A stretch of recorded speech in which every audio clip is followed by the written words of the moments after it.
Hey guys, it's Miles with Champion Garage, and tonight we're back in the shop with the latest update.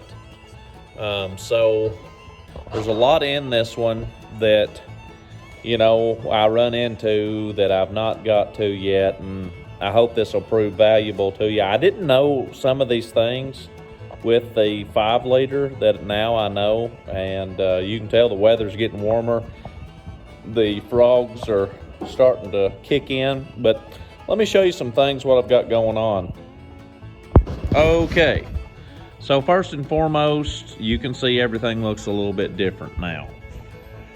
I've got the water pump on. That's a high flow, trick flow, harmonic balancer. I've got the new timing cover on. As you can see, I've started painting the frame. Tonight we are cutting the frame, so I'm gonna try to get some of that.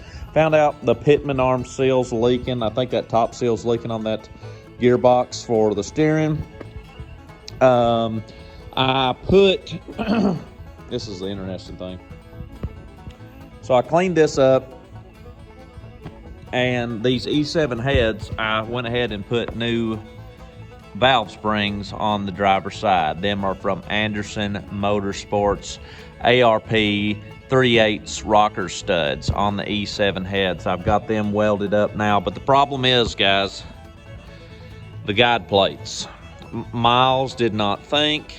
Miles had a brain fart, and I mean, my brain is shot. So when you go from a hydraulic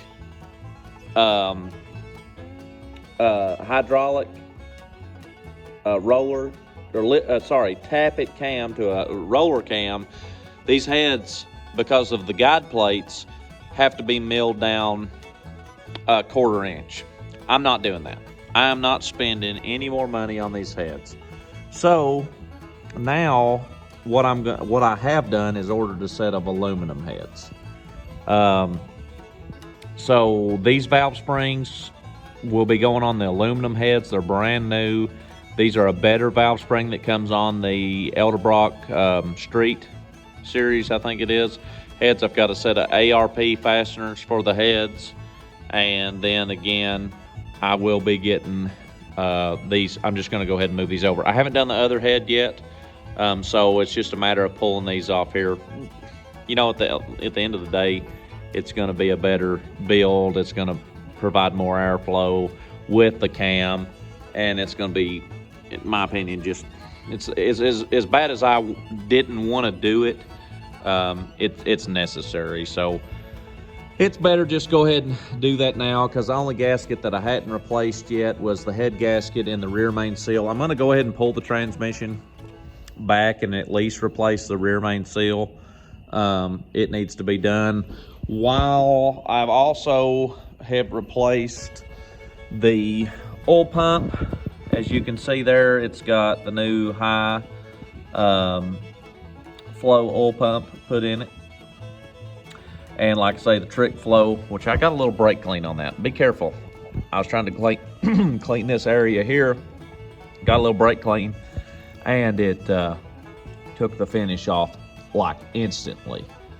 So luckily I didn't get it anywhere up here where the timing marks are.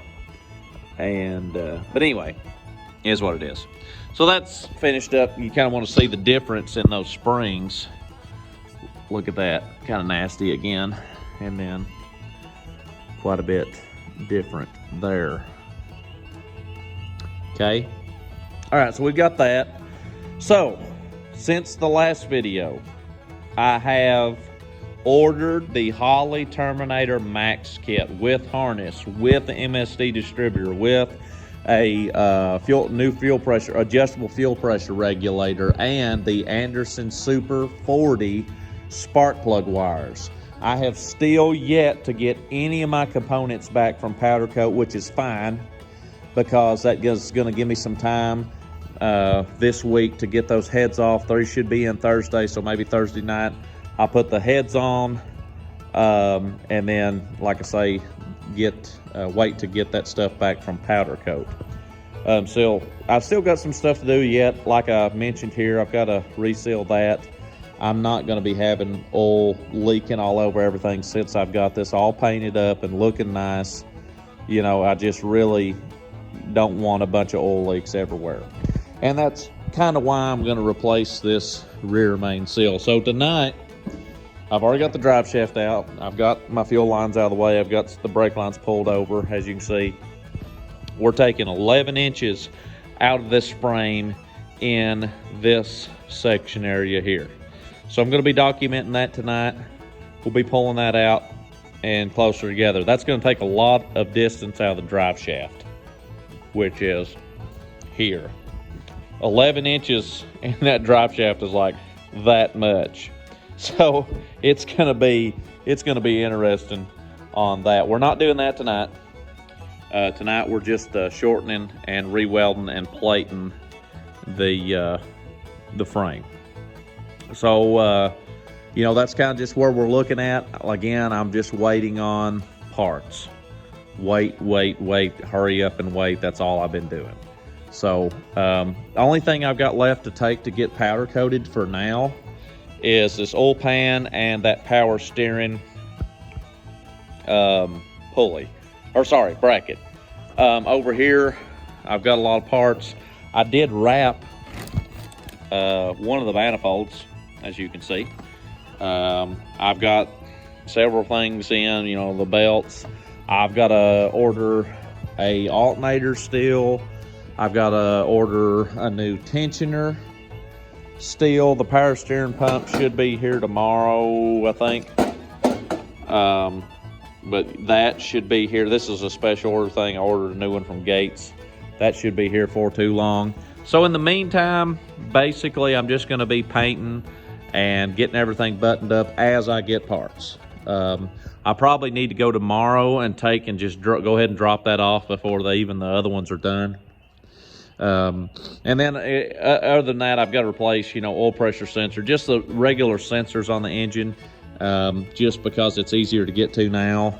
Everything's pretty well cleaned up. And I need to get that rear seal in. So, you know, really, as I wait for things to get back, it's just a matter of putting this here, putting that there. It's just trying to get things finished up. I am running ARP fasteners on almost everything. Probably will get ARP fasteners for the intake manifold. I am going to run ARP fasteners for the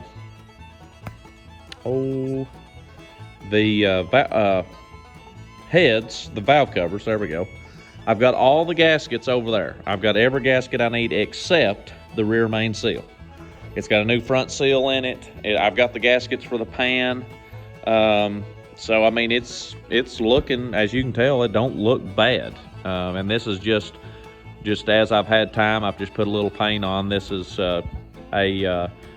it's a rust inhibitor paint.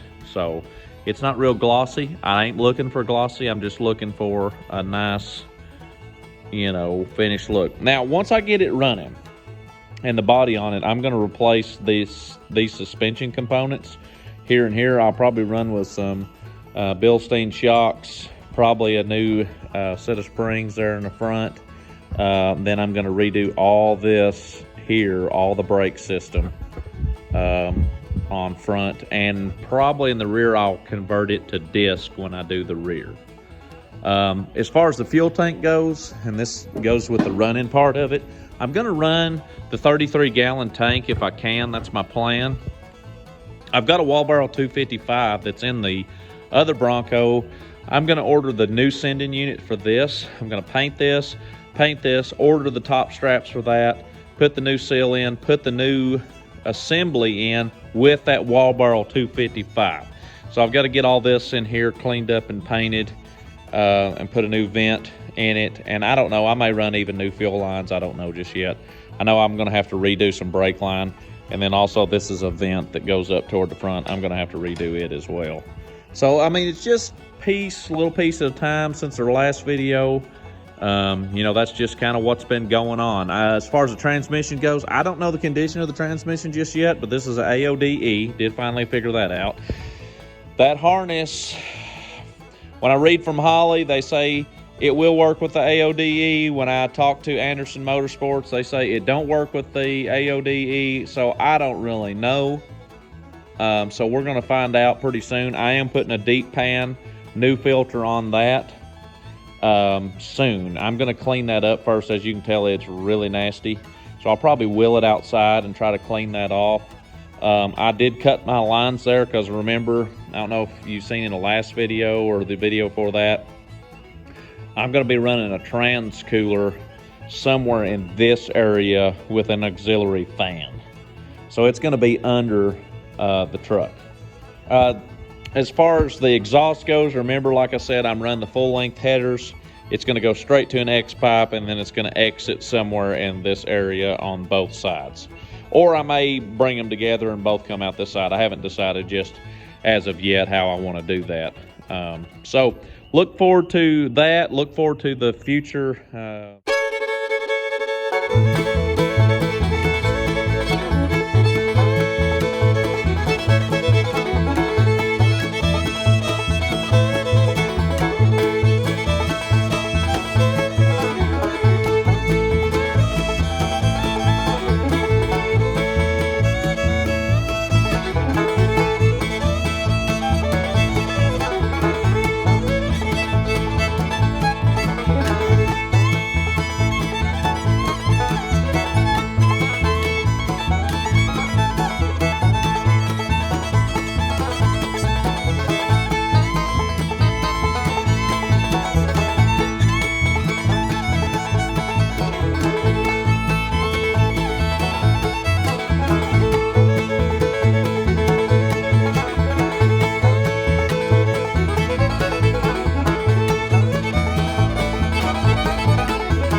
Showing you a couple things that have changed since our last video. All right, as you can see here, the motor looks significantly different. It has the power steering pump on, new. It's got the alternator on, new. Pulley on, water pump. Parts are powder coated. That's been powder coated. That's been powder coated. That's been powder coated. That's been powder coated. The pan down there has been powder coated. One thing that I also run into was I went to put those E7 heads. Somebody has been into this engine before. The pistons were really clean, so that kind of tells me that I think this motor had been rebuilt. The pistons were really clean. This is a roller motor. I ordered roller stuff, wasn't paying attention. It did not have anything roller in it. It was a flat tappet, but this is a roller block. So I had to order a different set of heads because they'd put flat tappet heads on it. And so that had to be milled down. You can see them laying back there. That had to be milled down to fit the push rod guide. So I wasn't going to do that. I said, forget it. So I ordered a set of E Street heads. As you can see, I've got the hooker headers there, and got this side wrapped. I've got the Aeromotive adjustable fuel pressure regulator, the new 19-pound injectors, or they're rebuilt now. They're in. You can see I've kind of got my, some of my wiring started. That's not real tight. I know it looks tight. It's just kind of hold it there. My fuel pressure sensor's there. My map, I don't know if you can kind of see that. It's right there. My intake air temp's right there. Factory gauge plus my oil pressure gauge. I had to buy one of the extensions. They're right there. The bottom one will feed to the gauge in the truck, while the top one's going to run the Holley. And it's the same way over here. I don't know if anybody's messed with this Holley system before, but right there is your coolant temp for the factory gauge. Here's your tack wire that runs off of your to your gauge in the inside the car.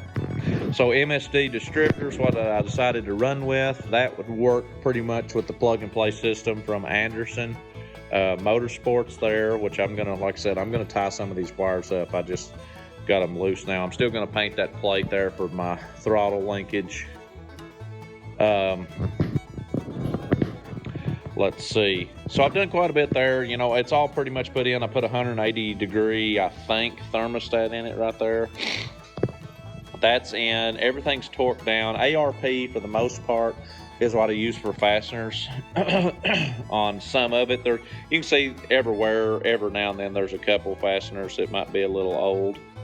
I should have cleaned that one up better. And I may touch them up with a little black paint. But anyway, we've got that done.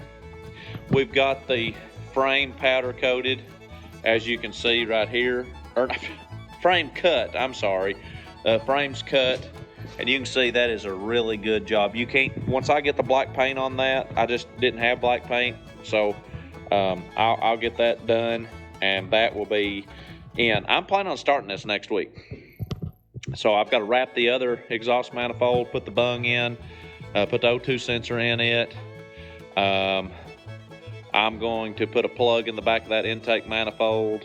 I'm going to run my catch can, Motorworks catch can.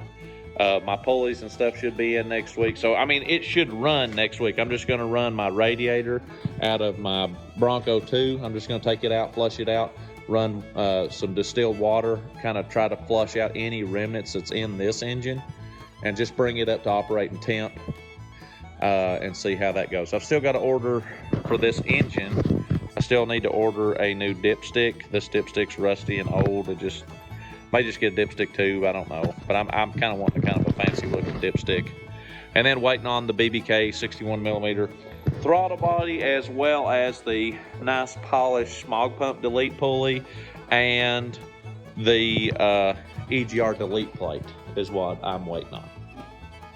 So When I go to start it, I'm just gonna run a loop from here to here, clamp that down, and then I'll just get me a couple new hoses to run to my radiator for the thermostat, or sorry, for the radiator, which will be out of this truck. Now, I'm gonna rob this one. This is a 400 horsepower Champion small 4-core radiator. Now, cool thing is, you ain't seen this yet, is the Bronco 2. Obviously, it looks way different than the last time you've seen it because I have painted it. I done the Raptor liner bed liner, which I really like. I mean, a lot of people don't really like it, and don't get me wrong, it's not a show truck, although I will go to shows. I really like this stuff. It takes several days to cure, I'll tell you that much, because especially in this cold weather, they say 72 hours fully cure. I'm going to tell you, this has not been cured in 72 hours. It's took a lot longer than that. The unfortunate part is it takes a whole lot of this stuff in this color to cover. Bad. And so you can see I even done the door jambs, which I was running out, so they're not the greatest, but not bad either. You're gonna see the difference in it. But it looks, I'm really actually happy with how it turned out. I really like it. I've got to touch up one spot. I had the I had the fender set a little too close, and so I'm going to have to sand that a little bit right there and just shoot that just real quick. But I've got it now where it won't hit. It is close, but if I put a little thin layer on it, it should be okay. I know it looks like but it's missing it. It's because it's been wrecked in the front end. I don't know if you can kind of tell, you know, compared to that side, it's hit in just a little bit there, which you can't tell once you get the grill and the headlights and stuff in because the fender's been replaced. So it really looks good. The unfortunate part, I don't know if I told you this, but these wheels are not going to fit on this. So what I'm going to have to do to make these fit is take that center bolt pattern off, mill that out where it'll fit over the hub. So that's where we're at. I just wanted to provide you with a brief update. I run out of paint. You can see that stuff, it takes so much to cover that stuff. So I've got that to do, and then the rock guard to do, and the body will be painted. I can go back to assembling it. The only thing we're going to have to do here yet, this Tuesday, we're going to weld in them pieces, them plates to brace that. The Tuesday after that, we're going to cut the drive shaft and put it in, and then probably the Tuesday after that, that'll give us 2 or 3 weeks, we're going to be putting this body on here. So that'll be a pretty good undertaking. But in between there, we are going to start this engine and get it to running. I'm going to be putting on a new fuel pump sending unit deal, but I'm going to rob the pump out of this truck because it's got a Walboro 255 in it. So I think that's going to be a lot better pump than what you can, you know, have. And I'll just retrofit it into the old 33-gallon tank. I've got to go buy 2 straps for that, but I'm going to get the frame and stuff done before I put the fuel tank in. And I've also got to rebuild that pitman arm there. As you can see, it's leaking. So this coming week, if all goes well, I'm thinking toward the latter end of the week, hopefully this will be started and running. We will see. I've got to get the timing right. I've got it set for a 94 timing, not 93 and back. I've got the timing off, which I've not started yet, but I was looking at the diagram I've got and it's not right. So anyway, be watching for future videos because this is coming to a head pretty soon. It won't be long and this is going to be done, or it's going to be running at least, so be looking forward to that. So appreciate my watchers out there, and hopefully, like I say, you can see here it's going to be a pretty cool project when it's done, and we look forward to making these videos and you know, once this thing gets running and moving, it's going to be an eye catcher. So if you would like something like this done, reach out to us. It's obviously takes a whole lot of time, but we will build you something like this in the future if you'd like something like this. We'll catch you next time. Thanks for watching.